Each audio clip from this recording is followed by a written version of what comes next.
제가 지난주에 재밌는 일이 있었습니다. 무슨 일이 있었냐면 제가 정리하지 못한 박스가 하나 있었어요. 그래서 좀 자잘한 짐으로 채워진 박스였는데 이거를 정리해야 되겠다는 생각이 있었지만 너무 자잘한 것들이 많아가지고 좀 그냥 두고 있었거든요. 근데 지난주에는 이걸 정리해야 되겠다는 생각이 들더라고요. 그래서 박스를 열어서 미련 없이 버리고 그냥 정리를 해버렸습니다. 그리고 이제 박스도 버리려고 하는데 박스 안에서 아주 제 손톱만한 뭐가 하나 이렇게 탁 나오는 거예요. 이게 뭐지? 하고 봤더니 놀라지 마십시오. 손톱만한 금돼지가 한 마리가 다 박스 안에 있는 거예요. 순간 제 마음이 어땠을까요? 이게 뭐지? 하면서도 요즘 금값이 얼마더라? 이 생각이 아주 자연스럽게 딱 드는 거예요. 그 금돼지가 어디서 났는지 전 사실 생각이 안 나요. 이게 저한테 있었던 건지 아니면 제가 이 짐을 넣던 이 박스 안에 원래 있었던 건지 사실 헷갈릴 만큼 어디서 나왔는지 도저히 모르겠는 금돼지 한 마리가 딱 나오고, 그래서 제가 교회 옆으로 나가면은 넓은 도로에 나가면 금은방이 하나 있습니다. 금 매매한다고 이렇게 딱 써있는데, 그래서 거길 갔어요. 가면서 네이버에 요즘 금 시세가 한 돈에 얼마인가 이렇게 보니까 70만 원 좀 넘는 것 같아요. 그래서 와, 그렇구나. 만약에 이게 한 돈이면 11조하고 감사 한번 한 다음에 내가 돈 쓸 때가 있었는데 이걸 딱 쓰면 되겠다. 야, 하나님이 이렇게도 채워주시는구나 하는 생각이 들어가지고 너무 신났어요.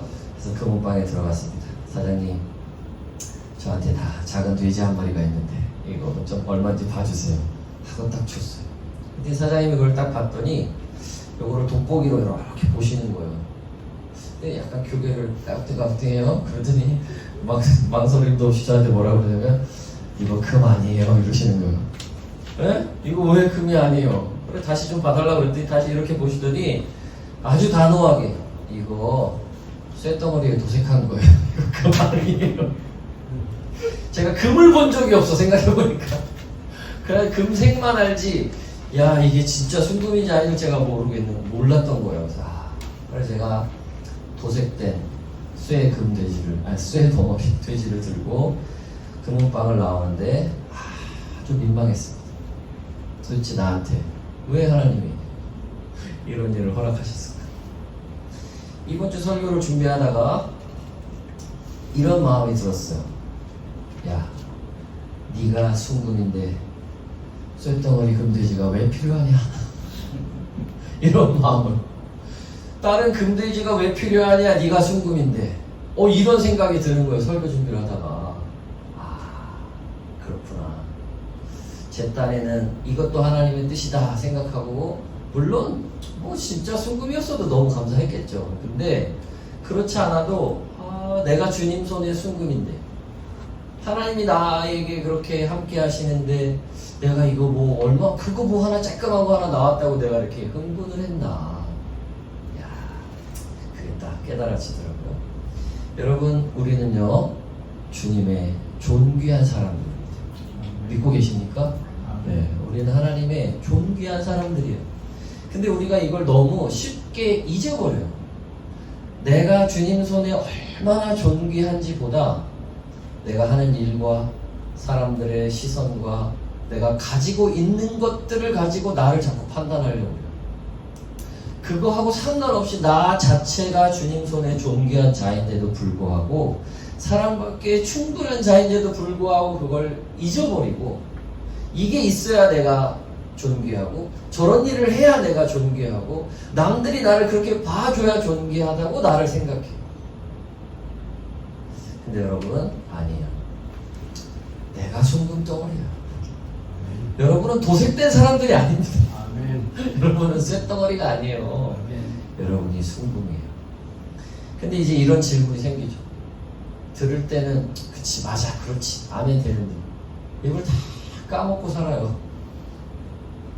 나를 그런 존재로 여기고 살지를 않고 설교 듣고 교회 와서 이럴 때는 맞다 난 그런데 근데 삶의 현장에 가면 여지없이 나를 쇳덩어리로 보고 살아간다. 왜 그럴까?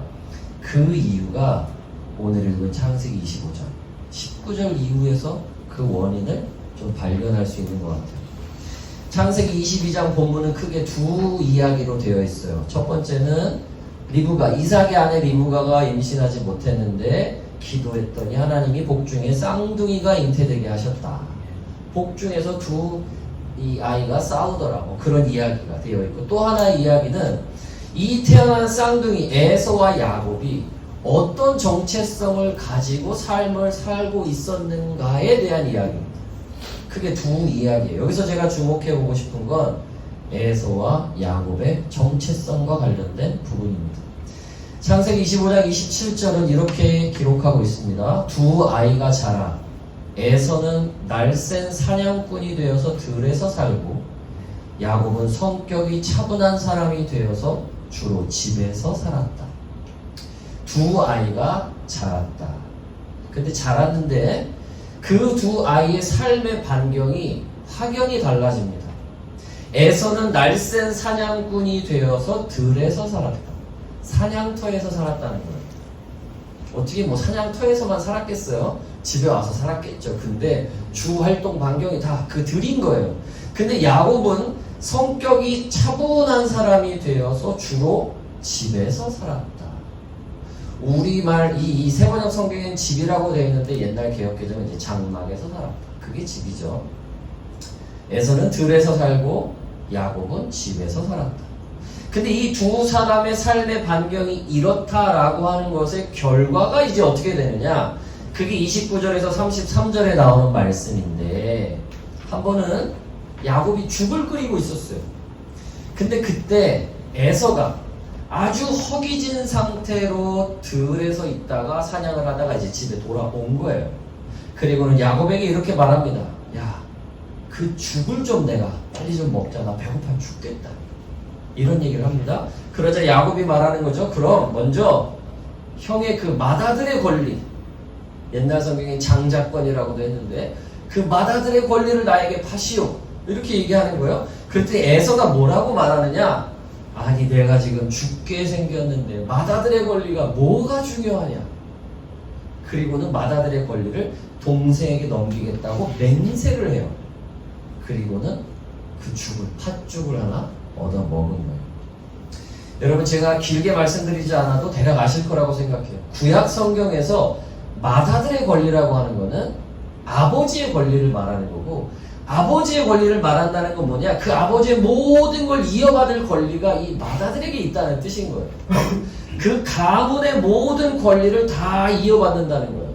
아브라함으로부터 시작해서 이삭에 이르러 그 하나님의 언약의 관점에서 주어진 그 하나님의 복의 권리를 이 맏아들이 다 이어받게 되어져 있는 그 권리를 말하는 겁니다. 근데 그 권리가 맏아들인 에서에게 있죠. 근데 에서가 그 권리를 하찮게 여깁니다. 그래서 죽 한 그릇에 동생에게 넘겨버려요. 그런데 맥락을 보면 이 동생 야곱은 그 권리가 뭐 금이겠어요? 뭐겠어요? 아니에요. 그냥 그 맏아들이 갖는 권리인 거예요. 근데 그게 얼마나 중요한지를 아니까 그걸 형에게서 싹 받아오는 거죠.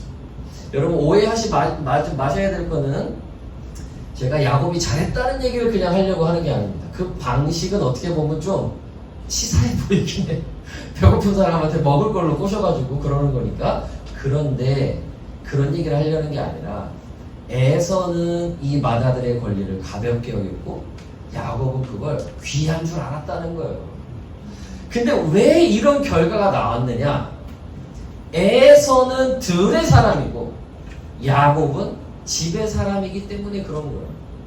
좀 더 볼게요. 에서가 들의 사람이라는 건 뭘까요? 거긴 사냥터죠.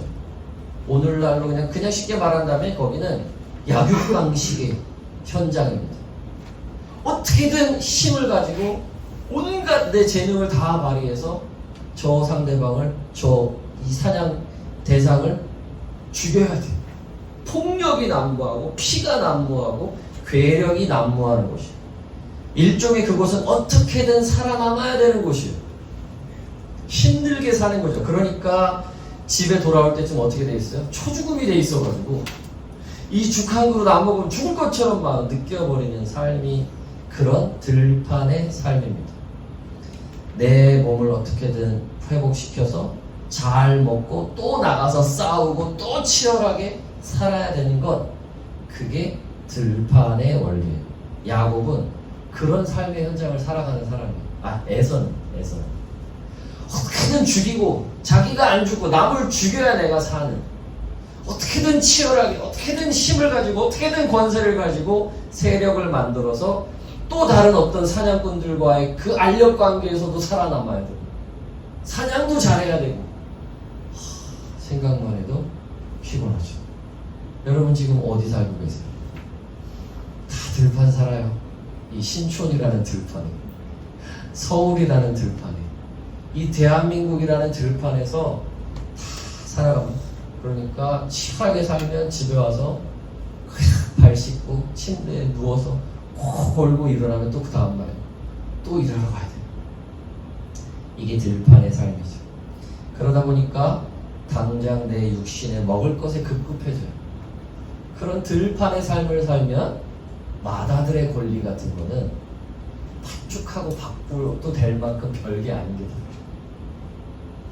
이 세상에서 잘 먹고 잘 살고 성공하는 게 중요하지, 내가 뭐 하나님의 자녀고 교회 뭐 신앙인인 게 뭐 그렇게 중요해. 그 신앙인이고 교회 다니는 것도 세상에서의 권력을 위해서는 필요하니까 다니는 사람들이 그래서 생기는 거죠. 근데 야곱은 어떤 사람이라고요? 집의 사람이래요. 집. 여러분 이 부분에 있어서 아주 재미있는 해석이 있는데요.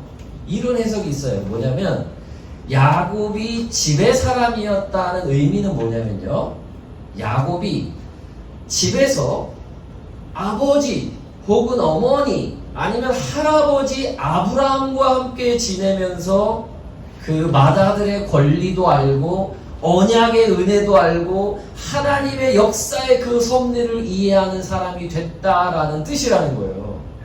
왜 그러느냐, 이 산수 계산만 해봐도 알 수 있어요. 아브라함이 이삭을 낳았을 때가 100살이에요. 그리고 이삭이 야곱과 에서를 낳았을 때가 60세입니다. 여러분 우리가 그 성경을 좀 따라왔어요. 그리고 두 나이를 합하면 야곱이 태어났을 때 할아버지 아브라함은 몇 살이 돼야 돼요? 160살이 돼야 돼요.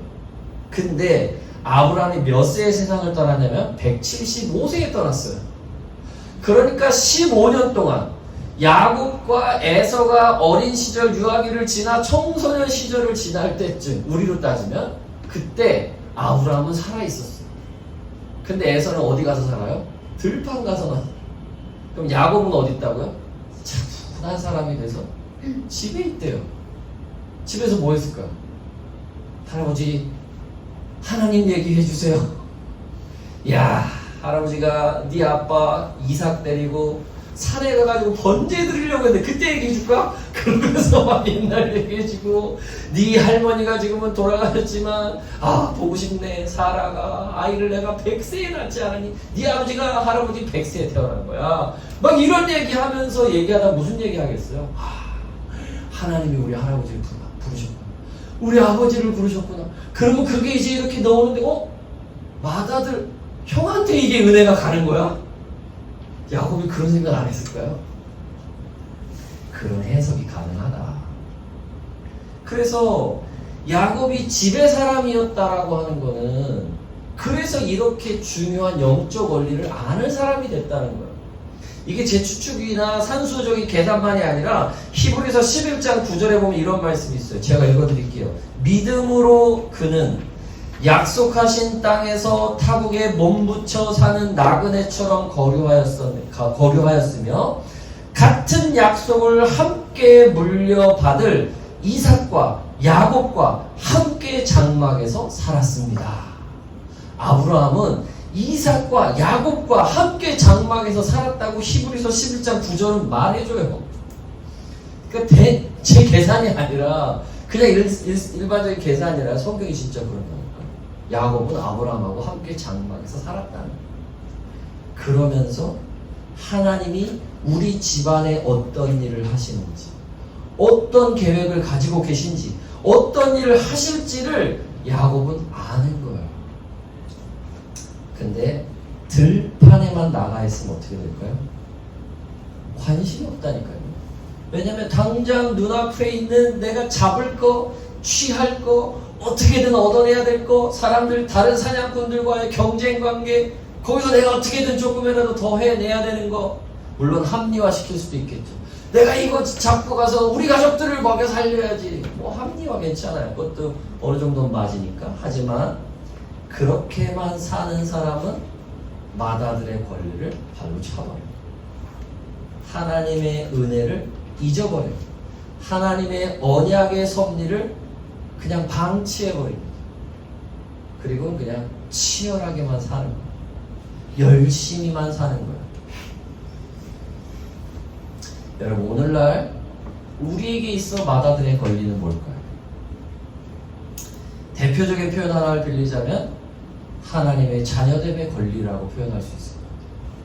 예수 그리스도를 믿고 그분을 영접함으로 저와 여러분은 하나님의 자녀가 됐습니다.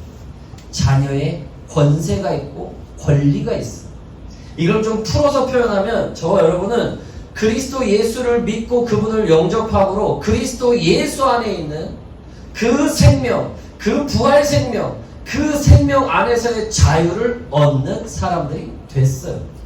우리는 믿음 안에서 그리스도 예수와 함께 연합한 자가 됐습니다. 그래서 죄에 대해서도 죽고, 육신에 대해서도 죽고, 세상에 대해서도 죽고, 사탄에 대해서도 죽어서 그 어떤 것도 저와 여러분을 주장할 수 없는 존재가 됐어요. 우리에게는 죽음이 아닌 생명으로 옮겨진 은혜가 있습니다. 우리는 생명을 가진 사람들이에요. 영원한 생명, 영적 생명, 그 영생을 가진 사람들이에요. 이게 우리의 권리고 이게 우리의 정체성이에요. 그런데 들판에서 사느라, 들판에서 성공하고 들판에서 조금이라도 더 뭔가를 해내느라 내가 하나님의 자녀다라고 하는 이 놀라운 권리를 하찮게 여길 수 있어요. 그게 뭐 그렇게 중요해? 지금 당장 내 눈앞에 많은 돈, 좋은 성적, 좋은 회사, 좋은 여건 이런 게 있어야지. 뭐 하나님의 자녀라는 게 그게 뭐 그렇게 중요해? 이런 걸 자꾸 망각해요. 무시해버려요. 힘의 논리로, 돈의 논리로 가득한 곳에서 하나님의 자녀됨의 권세 같은 건 별로 중요하지 않은 것처럼 여기고 살아요. 그런데 여러분, 우리는 그 토대 위에 굳건히 서야 할 줄 믿습니다.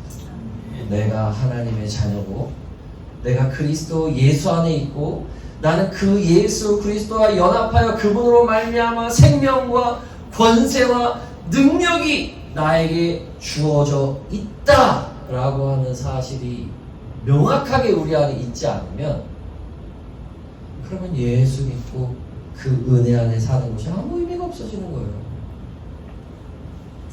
여러분, 우리의 토대, 우리의 바탕은 우리 아버지 하나님이십니다. 그분이 우리 아버지가 되셔서 저 여러분을 자녀로 부르시고 우리를 그 안에서 온전하게 인도해 가십니다. 이 자녀됨의 놀라운 특권을 로마서 8장은 이렇게 표현합니다. 8장 1, 2절을 제가 다시 읽어보면 그러므로 그리스도 예수 안에 있는 사람들은 정죄를 받지 않습니다. 그것은 그리스도 예수 안에서 생명을 누리게 하는 성령의 법이 당신을 죄와 죽음의 법에서 해방해 줬기 때문이다. 그래서 우리는 정죄함 받지 않고 우리는 하찮게 여기지 않고 우리에게는 죽음도 죄도 우리를 속단할 수 없다니까요. 우린 거기로부터 해방됐다니까요. 이게 자녀됨의 특권이에요. 은혜예요. 그래서 그리스도 예수 안에 있는 사람들은 정죄받지 않아요. 저는 이렇게도 표현하고 싶어요. 우리를 무시할 수 없고 우리를 함부로 할 수 없어요. 왜? 그리스도 예수 때문에. 우린 그 안에 있기 때문에. 그 안에서 생명의 성령의 법이 우리를 자유케 하고 있기 때문에 이 세상의 그 어떤 것도 우리를 넘어뜨릴 수 없습니다. 어떤 환경도 문제도 상황도 우리를 그렇게 하지 못해요. 근데 여러분 주목해야 될 건 그 로마서 8장에 보니까 5절에서 8절 사이에 반복해서 나오는 표현이 하나 있어요. 그게 뭐냐? 생각이라는 단어입니다. 생각. 육신에 속한 것을 생각한다. 육신을 따르는 사람은 육신에 속한 것을 생각하고, 성령에 속한 사람은 성령을 따르는 사람은 성령에 속한 것을 생각한다. 육신의 생각은 죽음이다. 성령에 속한 생각은 생명과 평화다. 생각이라는 단어가 반복되는데, 여기서 이 생각이라는 단어는 단순히 논리적으로 사고력을 가지고 뭔가를 생각한다는 그런 의미가 아니라 지향성, 의도성, 의지성을 갖고 있는 거예요. 그러니까 그냥 뭔가를 한번 생각한다가 아니라 지속적으로 그 생각을 하는 거. 지속적인 생각을 의미하는 거예요. 지속적인 생각. 한번 생각하고 한번 떠올리고 끝나는 게 아니라 지속적으로, 계속적으로.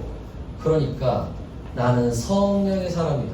나는 그리스도 안에 있다. 나는 하나님의 자녀다라고 하는 이 생각을 지속해야 된다는 거예요. 지속해야 성령의 생각 안에 있는 그 생명과 평화가 우리 안에 누려지게 된다. 근데 여러분, 이 성령의 생각, 그리스도 안에 있다라고 하니 하나님의 자녀다라고 하는 생각을 우리가 지속하지 않으면 우린 뭘 지속할까요? 육신의 생각을 지속하게 돼 있어요. 육신의 생각을 지속하든 영의 생각을 지속하든 둘 중에 하나입니다. 확실합니다. 둘 중에 하나예요. 그 둘 사이에 무언가는 없어요. 성령의 생각을 하든 주님을 향한 지속적인 생각으로 나는 하나님의 자녀고 그리스도 안에 있다. 하나님이 나의 아버지시다. 그 하나님을 향한 계속적인 생각으로 살든 아니면 어떻게 하면 더 이게 될까? 어떻게 하면 내가 성공할까? 어떻게 하면 내가 더 잘 될까? 어떻게 하면 내가 더 많이 벌까? 이런 생각만 계속하게 돼 있는 거예요. 그럼 무슨 삶이 되는 거예요? 에서의 삶이 되는 거예요. 들판의 삶이 되는 거예요. 여러분, 육신에 속한 생각이 아니라 성령의 생각, 그리스도 예수 안에 있는 그 은혜의 생각 가운데 머무시기를 주의 이름으로 축복합니다. 계속 지향해야 돼요. 지속적으로 나아가야 돼요. 이걸 마태복음 13장에서는 씨 뿌리는 사람의 비유로 이렇게 또 명확하게 보여줘요.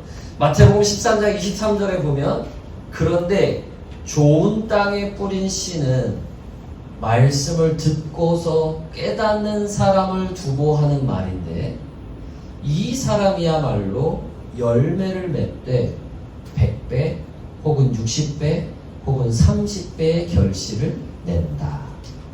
그 23절에서 좋은 땅에 뿌린 씨는 말씀을 듣고서 깨닫는 사람을 두고 하는 말이다 라고 되어 있어요. 여기서 듣고서 깨닫는다, 여기서 듣고서 라고 하는 이 단어는 원어적인 의미는 문법적으로 말하면 현재 분사인데 잘난 척하는 거 아니고요.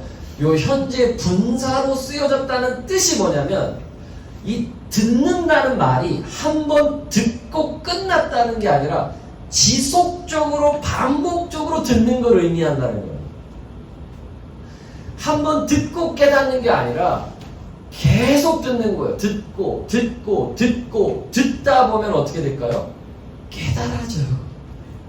그러면 그런 사람이야말로 뭐가 맺어지느냐? 열매가 맺어지는데, 혹은 100배 혹은 60배 혹은 30배의 결실을 낸다. 그러니까 이 좋은 땅에 뿌려진 씨와 같은 사람은 뭐냐면, 하나님의 말씀을 듣고 듣는 사람이에요. 그리고 그 듣는 말씀을 생각하는 사람이에요. 그 하나님을 지향하는 사람입니다. 그런 사람이 좋은 땅에 씨앗이 뿌려진 사람과 같다. 근데 길가의 사람은 뭔지 아세요? 말씀의 씨앗이 왔지만 그냥 뺏겨버려요.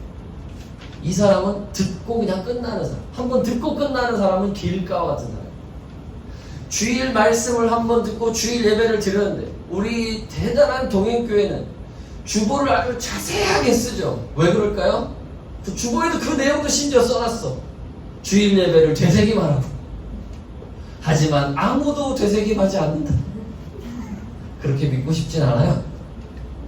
하지만 그렇게 하는 이유가 뭐다? 주보를 그렇게 자세히 하는 이유가 뭐다? 주일 예배를 드리고 주중에 다시 그 주보라도 보면서 말씀을 다시 읽어보고 그 찬양을 다시 불러보고 시편의 고백을 다시 해보고 그러다 보면 설교도 다시 조금 생각나고 안 나면 그것도 다시 한번 들어보고 그러고 되도 않는 기술력을 가지고 유튜브에 제가 다시 올리잖아요.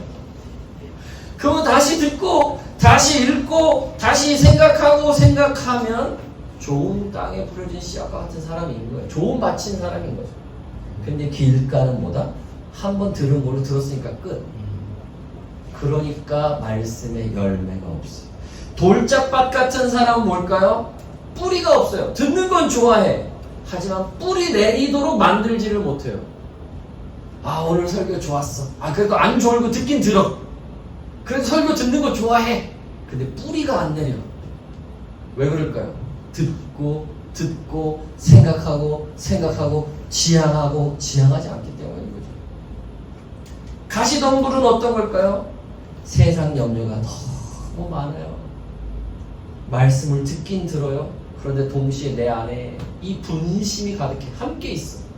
온갖 걱정과 염려가 말씀과 함께 같이 있어. 그러다 보니까 그걸 차라리 더 듣고 읽고 생각하고 지향하면 모르겠는데 그냥 듣고 그 염려와 함께 묶어. 그러니까 또 잘하지를 못해요. 근데 좋은 땅에 뿌려진 씨는 뭐라고요? 듣는다고 반복해서 지속적으로 계속해서 주님을 바라보고 그 말씀을 고백하고 기도로 삼고 묵상하고 기도로 삼아서 고백하고 하루 동안 또 나아가고 그게 우리가 훈련해본 렉쇼디비나 아니겠어요? 사랑하는 동행 기본 여러분, 저와 여러분은 그리스도 예수 안에 있는 사람들, 저와 여러분 하나님의 자녀예요. 하나님이 우리의 아버지가 되십니다. 이 놀라운 특권이 있어요. 근데 들판에서만 살면 이걸 잊어버려요. 왠지 나는 버림받은 것 같고 내 인생은 꼬인 것 같고 내 인생은 아무 의미가 없는 것 같고 이렇게 죽어라 살아서 무슨 의미가 있나? 허무주의가 몰려오고 막 우울함이 몰려올 수 있어요. 들판에만 살면 그래요. 지치기 때문에 그래요. 그런데 내 인생이 들판 같아도 그 삶의 한복판에서 주님을 지향하고 말씀을 듣고 읽고 묵상하고 기도로 나아가면 그 하나님의 놀라우신 은혜가 우리 안에 명확하게 열매로 드러나게 될 줄 믿습니다. 바라기는 우리 동행 길본 모두가 들판 같은 사냥터와 같은 삶의 현장에서도 주님의 말씀을 계속해서 그 현존하신 주님을 계속해서 지향하고 하나님의 열매를 100배로 60배로 30배로 겸손하게 맺으시기를 주님의 이름으로 축복합니다. 아멘. 함께 기도합시다. 함께 기도할 때 우리 두 손을 가슴에 얹고 기도했으면 좋겠어요. 우리의 마음밭이 좋은 땅과 같은 그 마음밭이 되기를 축복합니다. 염려가 있고요, 가시덤불들이 있어요. 그리고 돌들도 있을 수 있고, 우리 마음밭에 내 속에서 일어난 생각인지 내 밖에서 들어온 생각인지 알 수 없는 하나님의 말씀을 쪼아 먹어버리는 수많은 생각들도 있어요. 하지만 여러분,